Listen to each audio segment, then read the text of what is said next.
Greek mythology has seen multiple characters. Three of those characters were Kronos, Zeus and Typhon. Kronos को जब power चाहिए थी तब उसने सबसे पहले अपने फादर को हराया था जिसका नाम था यूरेनस। उनसे यूरेनस से क्रोनोस पावर अपने हाथ में लेता है और पावर मिलते ही उसको डर लगता है कि अब उसके बच्चे भी उसको हराएंगे और उसी तरह से वो उससे पावर ले लेंगे। तो वो क्या करता है, वो अपने बच्चों को एलिमिनेट करता है। उसके जैसे भी बच्चे पैदा होते थे वो उन सारे बच्चों को मारता जाता था और इस तरह से वो बहुत सारे बच्चों को मारा था। लेकिन क्रोनोस की वाइफ रिया ने एक बच्चे को बचाया था, Zeus. And when Zeus grew older, तब जियस क्रोनोस के अगेंस्ट वॉर करता है। एंड क्रोनोस के साथ जो जियस का जो ये वॉर चला था इसे टाइटैनोमैकी कहते हैं। And this war was on for 10 years। 10 साल तक ये वॉर चलती है। जियस ने क्रोनोस को और बाकी टाइटन्स को हरा दिया और उन्हें टार्टरस में इम्प्रिजन कर दिया और उसके बाद जियस ने पावर अपने हाथ में एज्यूम किया।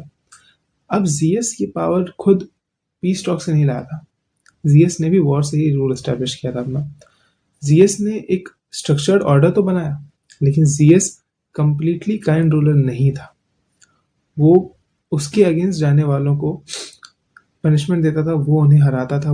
उसके रूल में एक ऑर्डर आया, उसके रूल ने एक स्ट्रक्चर फॉलो किया।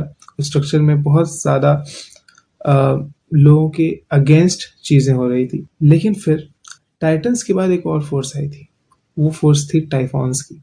टाइफॉन का एम रूल करना नहीं था, उसका नेचर ही डिस्ट्रक्टिव था। कुछ वर्जन्स में लिखा है कि टाइफॉन ने ज़्यूस को टेम्पररी डिफीट भी कर दिया था और गॉड्स जितने भी जो गॉड्स थे ज़ियस के साथ वो सब भाग गए थे। सिस्टम कोलैप्स हो गया था। लेकिन फिर ज़ियस वापस आता है और थंडरबोल्ट से वो टाइफॉन को हराता है और फिर माउंट एटना के नीचे टाइफॉन को दफन करता है, दबा देता है। और इसके बाद ज़ियस वापस से रूल एस्टैब्लिश करता है।